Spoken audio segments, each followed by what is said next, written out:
Ça, c'est pour tous ceux qui ont des difficultés, qui n'arrivent pas à s'en sortir. Moi, je leur dis qu'il y a une petite voix au fond d'eux qui leur dit « Sois fort, ne disperse pas ta force. Tu as l'antidote en toi. Rempli de 1000 ressources, n'arrête pas la course. » Et moi, je réalise que je suis la perle qui refuse d'être rebelle, ma reine. Toujours sereine en ce monde cruel. Je veux à présent vivre mes rêves, en prendre les rênes pour en retirer l'ivresse. Et je dis, viens sur mon étoile, on va mettre les voiles. Viens, tout est différent, il n'y a que toi et moi. Saisis ma main au vol, viens sur mon étoile. On ne va jamais redescendre, on sera toujours en accord. Tout peut se déchirer, on s'en fout. On sera que toi et moi.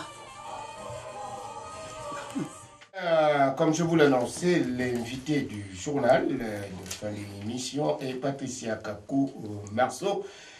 Il faut dire que depuis sa tendre enfance, passée en Côte d'Ivoire, elle fait partie de ces poètes du quotidien qui se baladent un calepin à la main et des phrases pleines la tête. Son expérience professionnelle riche l'a amenée dans différents domaines où tout ce qu'elle a vécu a nourri son inspiration. Ses œuvres sont le reflet de sa douceur, mais aussi de tout ce qui la touche dans la vie, comme l'amour, l'amitié, la discrimination, etc., etc. Patricia Kakou est notre invitée. Bonjour Patricia. Bonjour. Et comme vous êtes parmi nous, on vous applaudit parce que vous êtes vraiment... Bienvenue parmi nous. Et à côté de moi, notre consultante qui est là et qui nous a déniché, parce qu'elle s'est dénichée bien sûr, les gens de la culture. Eh bien, Noémie Souemi, bonjour. Bonjour Zachary, bonjour chers auditeurs. Voilà, alors juste avant de donner la parole à Patricia, je voudrais d'abord l'offrir cet album qui est signé de Stella Kuma. Stella étant le nom, le pseudonyme tout simplement de la musique, mais elle s'appelle en effet Patricia comme vous. Oui. Et donc de Patricia à Patricia, on ne pouvait pas ne pas vous offrir cet album, le tout nouveau. Et puis elle est comme vous, pas ivoirienne, elle est africaine, elle est gabonaise. Gabonaise, oui. Nous vous l'offrons d'entrée en jeu. Merci. Voilà, je suppose que l'un des livres lui sera dédié également. Certainement. Bon, alors, pour commencer, ma chère Souemi, vous qui avez déjà vécu aux côtés, bien évidemment, de Patricia, Oui, de Patricia. et vous qui l'avez d'ailleurs déniché, il faut le dire comme ça, et vous qui avez déjà lu Cœur poétique qu'elle vient de nous sortir chez l'Harmattan, alors qu'est-ce que vous pouvez dire pour un peu la peindre elle-même, parce qu'il faut lui faire une petite peinture. Une toute petite peinture, oui. Patricia Kakou-Marceau, j'aime l'appeler PKM parce que ça la définit très bien. C'est quelqu'un qui dit énormément de choses dans ce qu'elle écrit. Alors, Cœur poétique, pour moi, c'est quelque chose, un recueil de poèmes où chacun d'entre nous se retrouvera. Hein, parce qu'on est touché, on a des thèmes de société, des thèmes de famille, la discrimination, le droit à la différence, l'amour bien sûr. Et moi j'ai été très touchée par un de ses poèmes qui a été adressé à son père. Et dans ce livre, quand on le lit et quand on le parcourt, on voit la personne qu'elle est. C'est ça qui m'a le plus, parce que bon, je l'ai rencontré, on a discuté, mais on n'arrive pas à définir quelqu'un forcément en 2 lignes. Et en lisant le livre, ah oui, je découvre la personne vraiment, et aussi son univers, et on sait très bien que c'est une belle âme, tout simplement. Voilà. Alors, Patricia, on vous découvre en vous lisant. Mais vous découvrez la poésie depuis quand? Depuis combien de temps? Depuis l'âge de 10 ans, j'ai mon premier poème que j'ai lu vraiment, j'avais 10 ans. C'est le poème de Félix Harvert. Ah. Et voilà, et après, je suis restée dedans. J'ai été impressionnée d'ailleurs de savoir cela, parce que comment à 10 ans on tombe dans un bouquin et ça définit notre vie. Vous avez, je vois que vous avez un certain nombre de petits poèmes là. Est-ce que c'est pour les lire ou ce sont ceux qui vous ont le plus marqué? Oui, ce sont des poèmes qui m'ont marqué, c'est vrai. Mais oui, j'aimerais bien faire partager avec vous et avec les gens qui nous écoutent. Ouais, sauf qu'on les enverra souvent dans le livre parce que nous, fait, on a envie de mieux vous écouter et vous connaître davantage. Mais il n'empêche quand même que vous pouvez déjà nous lire quand même celui qui n'est pas le plus long. Oui, oui, n'ayez pas peur. Si vous voulez, vous pouvez y aller. Hein. Eh bien, je vais commencer par un texte qui me touche particulièrement parce qu'il parle de paix. Et je pense que tout le monde a besoin de ça en ce moment. Plus jamais de haine. Je dis stop à l'horreur. Je ne veux plus avoir peur et oublier mes pleurs. J'ai mal, j'ai mal, j'ai mal, trop mal pour ma Côte d'Ivoire. J'ai mal, trop mal, mais je garde espoir. Un instant, je vous prie. J'entends le murmure de la vie souffler à mon esprit que c'est le temps de la paix. Alors fort je ris, tellement fort que la vie sourit aussi. Elle est si émue qu'elle me demande de faire un vœu. Je lui demande la paix et elle me la donne. Waouh! Bravo, bravo, vraiment. Ça, moi aussi, ça me donne la chair de poule. Hein. Et c'est vrai, être ivoirienne de nos jours. Et d'ailleurs, ça, c'est un poème qui peut aller dans d'autres pays, évidemment, qui font malheureusement sont en guerre aujourd'hui, où les gens vraiment cherchent vraiment cette épée avec la torche. Oui, carrément, oui. Ce bouquin, Cœur poétique, c'est l'œuvre de combien de temps ça, pour en arriver à... Disons, depuis mes 10 ans, parce que mon premier poème que j'ai écrit, Mon délice, qui est dans le livre, j'avais 10 ans. Ensuite, j'ai toujours écrit. J'ai plus de poèmes que ça, mais j'ai choisi un certain nombre pour le livre, sachant que bon, je ne savais pas que je voudrais me faire éditer un jour. Donc, j'ai mis ce que j'aimais. Et voilà. Alors, l'édition de ce livre, le déclic, c'est quand les gens d'Harmattan sont venus faire une conférence à Toulouse dernièrement. Oui. Ça a été le déclic? Pour eux ou pour moi? Les deux, parce que... Moi, en fait, j'ai un ami qui m'a beaucoup poussé en me disant d'aller plus loin et que mes textes plairaient sûrement à d'autres personnes. Alors, j'ai commencé à les lire à des amis. D'accord. Et j'ai vu que tout le monde avait été touché par quelque chose. Je me suis dit donc que j'allais éditer mon livre. Et en 2009, je me suis édité moi-même. Et donc, ce livre que j'ai édité, j'ai rencontré Monsieur Manga, directeur des éditions L'Harmattan, à une conférence. Tout à fait, Et je lui ai demandé juste de lire mon livre et de me donner son avis de professionnel. Alors, il a parcouru mon livre et il m'a rappelé un dimanche pour me dire qu'il m'éditait parce qu'il avait adoré mon univers et il avait beaucoup aimé ma manière d'écrire. Et c'est comme ça que l'aventure a commencé. C'est un peu comme la musique. Hein. Absolument, oui. Au détour d'un chemin, d'une maquette, on trouve l'éditeur tant recherché. Absolument. Alors maintenant, je comprends donc tout ce que vous allez sortir, puisque vous en avez depuis 10 ans. Voilà. Vous allez, le rouleau compresseur va se mettre en marche. Hein, désormais. N'est-ce pas?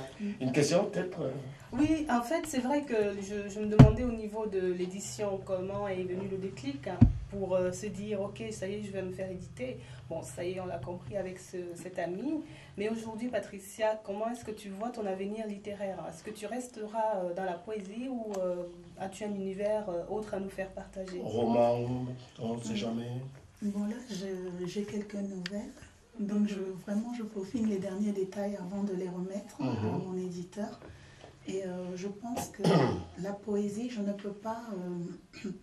c'est au bout de quelques années que peut-être je sortirai un autre livre de poèmes parce que ça me demande vraiment... C'est du vécu.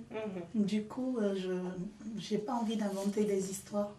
Donc, tout au long de ce que je vais vivre maintenant, je les répertorierai, je les mettrai dans un répertoire pour... quelques années plus tard. D'accord. Donc, ce qui arrive bientôt, c'est soit des nouvelles, soit un roman. Je pense le recueil de nouvelles. D'accord. Alors, les poèmes, est-ce que la poésie, c'est un peu comme la chanson? Parce que c'est vrai que nous, on met la chanson sur nos platines ici, les gens dansent et tout ça, mais on sent quand même qu'il y a des textes poignants dedans. Est-ce que c'est à peu près la même chose pour la poésie? Alors dans ce cas-ci, c'est OK. J'enchaîne une autre question qui est que c'est votre vécu ou alors c'est le vécu des autres mais que vous captez comme ça? La plupart des textes, je les ai vécus. Il y a peut-être une phrase, un mot, un détail, mais il y a aussi l'histoire de ceux qui m'entourent, des histoires qui m'ont touché, des gens que j'ai écoutés, que je connais, que j'ai vus.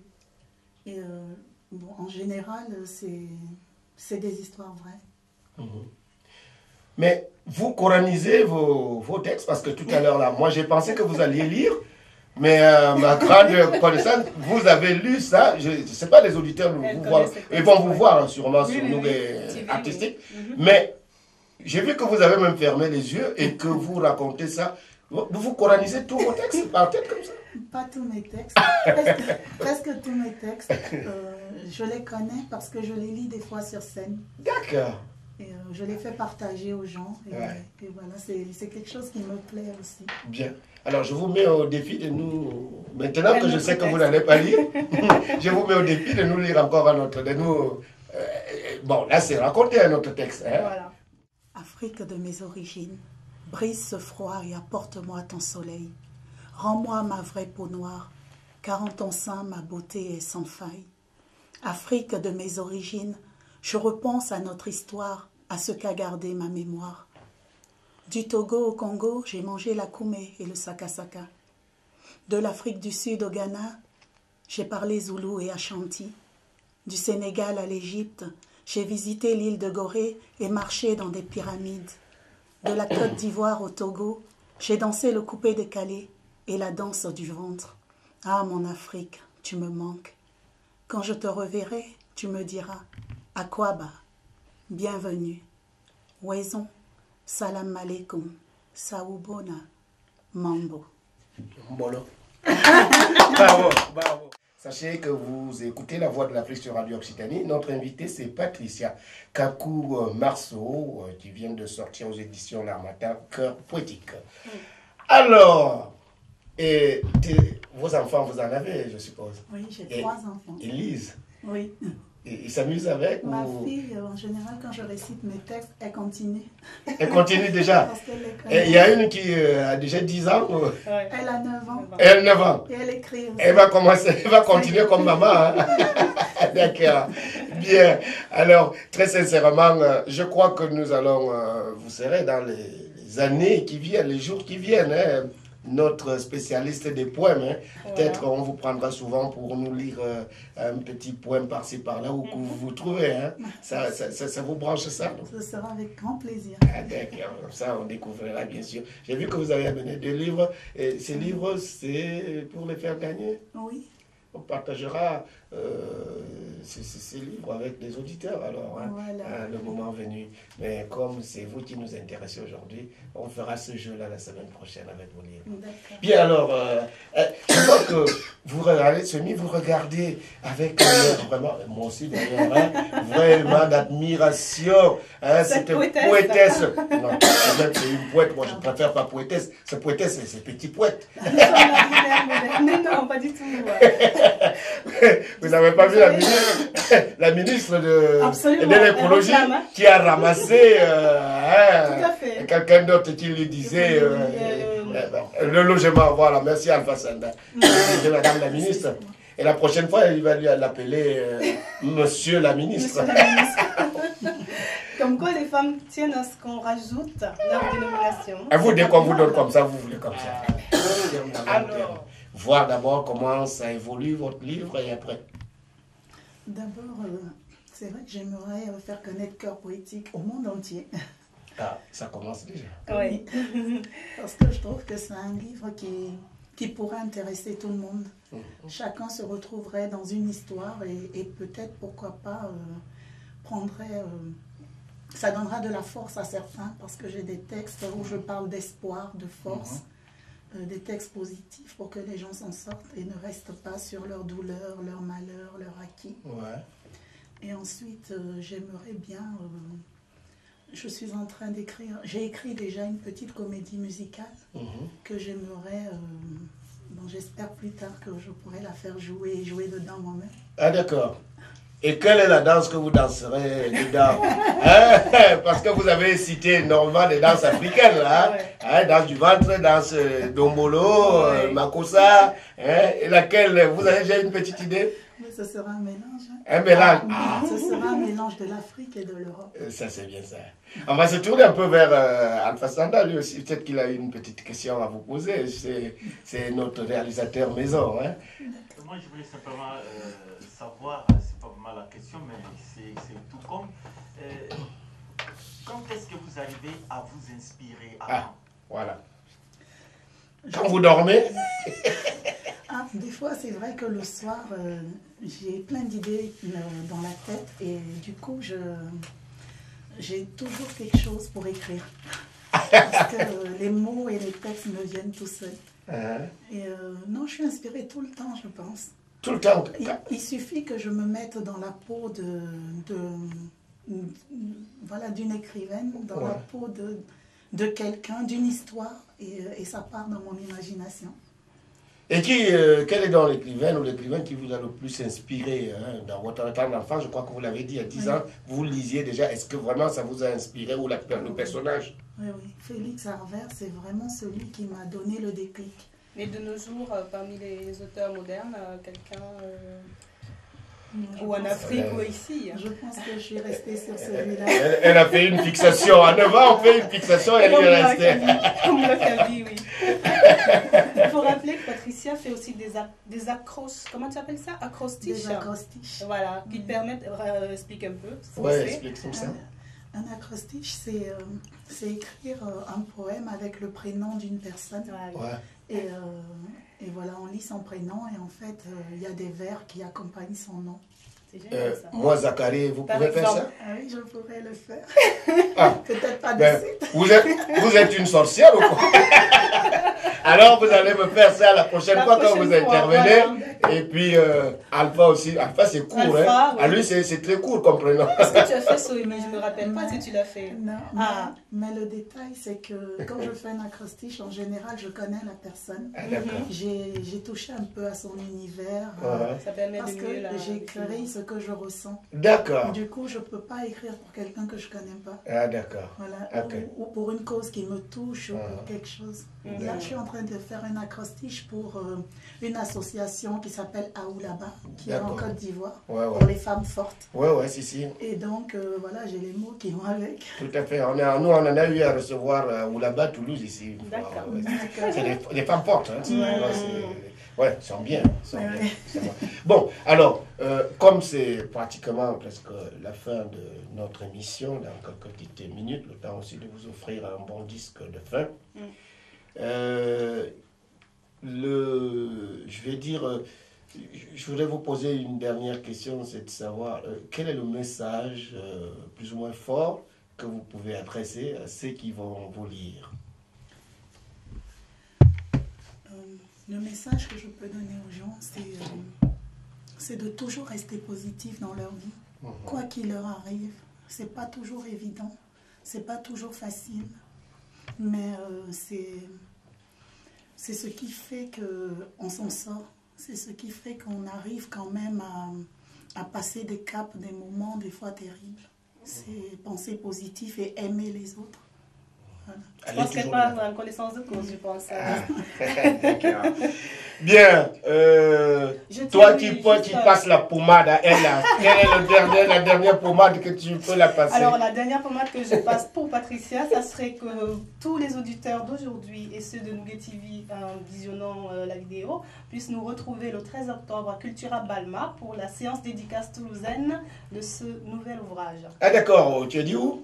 Cultura Balma. Balma, oui. Et c'est le 13 octobre, à partir de 10h. à partir de toute 10 la h. journée. Toute Voilà. la journée. Elle va signer Ah, des livres, elle va pouvoir faire des récits aussi à plein. Tous ceux qui veulent écouter cette magnifique voix raconter les poèmes, parce qu'elle nous a lu que 2 exemplaires, il y en a tout à plusieurs. fait, voilà. Voilà. Voilà ce qui s'appelle garder le meilleur pour la fin. Absolument. Et il y a un site internet aussi, je tiens à préciser, Tout à fait. pkm-artiste.com pour D'accord. retrouver toute son actualité.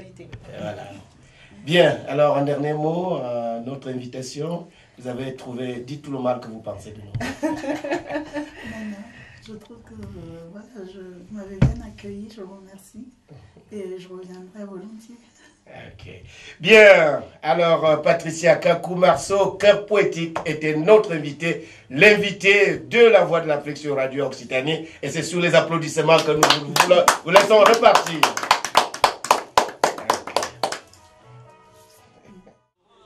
L'amour à nouveau, le vrai, je l'ai trouvé. Que ton cœur le retienne, c'est plus fort que les mots. Pour toi, je veux être une lune de délices, pour un bonheur sans fin, rempli de caprices. L'amour est trop fort, même quand je m'endors, il vient dans mes rêves encore et me montre la voie d'or.